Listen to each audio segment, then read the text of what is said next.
হয়, আজি ঘোষিত হোৱা উচ্চতৰ মাধ্যমিক চূড়ান্ত পৰীক্ষাত গোৱালপাৰাৰ ছায়েন্স ভিজন একাডেমীৰ ছাত্ৰ সাহিল সিদ্দিকী আজি ফলাফলত উজ্বলি উঠিছে আৰু উৎফুল্লিত হৈ পৰিছে ছায়েন্স ভিজন একাডেমীৰ যি ছাত্ৰ ছাত্ৰীসকলৰ লগতে যি শিক্ষক শিক্ষয়িত্ৰীসকল। এই মুহূৰ্তত মই উপস্থিত আছোঁ গোৱালপাৰাৰ যি ছায়েন্স ভিজন ছেকেণ্ডেৰী স্কুলত, আৰু ছায়েন্স ভিজন ছেকেণ্ডেৰী স্কুলৰ যি ছাত্ৰ সাহিল সিদ্দিকীয়ে যে আজি যি ঘোষিত হৈছে উচ্চতৰ মাধ্যমিক চূড়ান্ত পৰীক্ষাৰ বিজ্ঞান শাখাত তেওঁ সৰ্বোচ্চ নম্বৰ লাভ কৰিছে। সমগ্ৰ ৰাজ্যৰ ভিতৰতে অসমৰ ভিতৰতে তেওঁ যি সৰ্বোচ্চ নম্বৰ লাভ কৰি উজ্বলি উঠিছে, আৰু আৰু তেওঁৰ সাফল্যত এনেদৰে দেখিবলৈ পোৱা গৈছে। সকলো উৎফুল্লিত হৈ পৰিছে।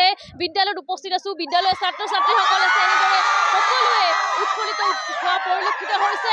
সাহিল সিদ্দিকীৰ যি সফলতাত এনেদৰে উৎফুল্লিত হোৱা দেখিবলৈ পোৱা গৈছে। সাহিল সিদ্দিকী আমাৰ লগত আছে, কথা পাতিবলৈ যত্ন কৰিম। লগতে যি বিদ্যালয়ৰ বা শিক্ষক শিক্ষয়িত্ৰী সকলো আছে, প্ৰথমতে আমি অভিনন্দন জ্ঞাপন কৰিছোঁ সাহিল সিদ্দিকী তোমালৈ। আৰু যিহেতু এটা ভাল ফলাফল লাভ কৰিছা, সমগ্ৰ ৰাজ্যৰ ভিতৰতে এটা ভাল তুমি নম্বৰ লাভ কৰিছা, কিমান শতাংশ লাভ কৰিছা? প্ৰথমতে ধন্যবাদ। মই এইবাৰ এইচএছ ছেকেণ্ড ইয়াৰ এক্সামত 98.2% পাবলৈ সক্ষম হৈছোঁ। ইয়াৰ বাবে মই আমাৰ ছায়েন্স ভিজন ছিনিয়ৰ ছেকেণ্ডেৰী স্কুলৰ যিমান শিক্ষক আছে আৰু লগতে মোৰ মা দেউতা, লগতে মোৰ আংকেল ডক্টৰ এ কে চৌধুৰী, চবকে মই ধন্যবাদ জনাব বিচাৰিছোঁ। ভাল এটা ফলাফল, নিশ্চয়কৈ সকলো উৎফুল্লিত হৈ পৰিছে তোমাৰ সাফল্যত।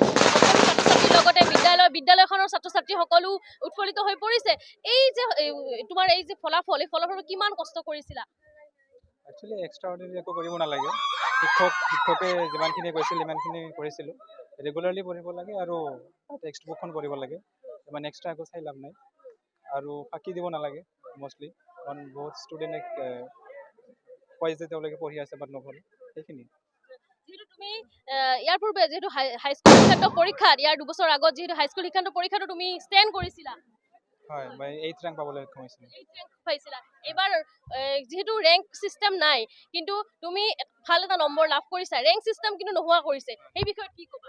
একচুৱেলি এইটো মেবি ভালে কৰিছে, মই ইমান নাজানো বাট মষ্টলি ভালে কৰিছে বোধহয়, কাৰণ ষ্টুডেণ্টে এই বৰ্ডৰ পাৰ্চেণ্টেজৰ পিছত দৌৰাই ভাল ৰেংক লাগে, তাৰ পাছত দৌৰাই JEE বা NEET এইবোৰত ধ্যান নিদিয়া হৈছে। সেইকাৰণে মেবি ভালে হৈছে, আৰু এই গভৰ্ণমেণ্টে যিটো কৰিছে সেইটো ভালৰ কাৰণে মেবি কৰিছে। এতিয়া তোমাৰ পৰিকল্পনা? মই মেডিকেল এণ্ট্ৰেঞ্চ দিম বুলি ভাবিছোঁ, এজন ডক্টৰ হোৱাৰ সপোন আছে।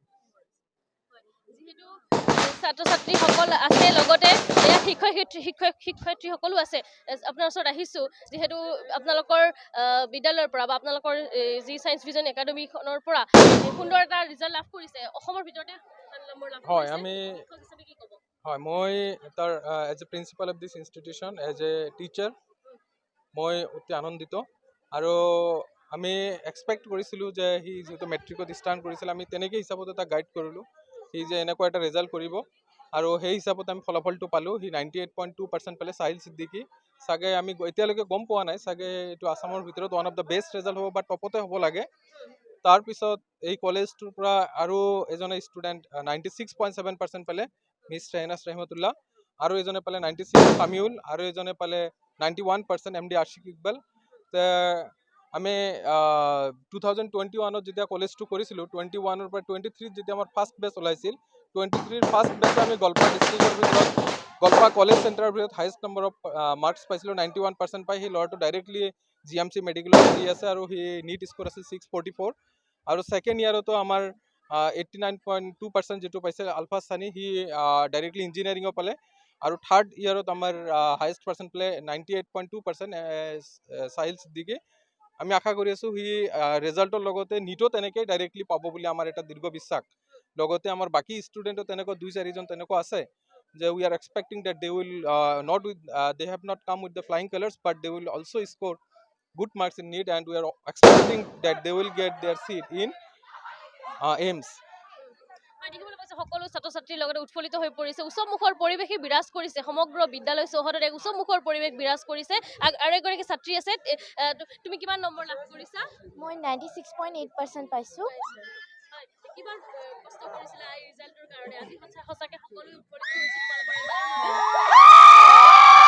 কষ্টটো বহুত কৰিছিলোঁ তাৰ লগতে মোৰ মা দেউতা লগতে মোৰ শিক্ষাগুৰুসকলে তেওঁলোকেও বহুত কষ্ট কৰিছে আৰু যেতিয়া তেওঁলোকে যি কৈছে সেইমতে পঢ়ি গৈছিলোঁ কি কৰিবা এতিয়া ভৱিষ্যত পৰিকল্পনা ভৱিষ্যতত মোৰ এজন সুদক্ষ চিকিৎসক হোৱাৰ মন আছে ধন্যবাদ জ্ঞাপন কৰিছোঁ আৰু এয়া হৈছে গোৱালপাৰাৰ যি ছায়েন্স ভিজন যি ছিনিয়ৰ ছেকেণ্ডাৰী স্কুলৰ পৰিৱেশ আৰু এক উৎসৱমুখৰ পৰিৱেশে বিৰাজ কৰিছে সকলোৱে আচলতে তেওঁলোকৰ যি ছাত্ৰ ছাত্ৰীসকলৰ যি সাফল্য তেনেদৰে উৎফুল্লিত হোৱা পৰিলক্ষিত হৈছে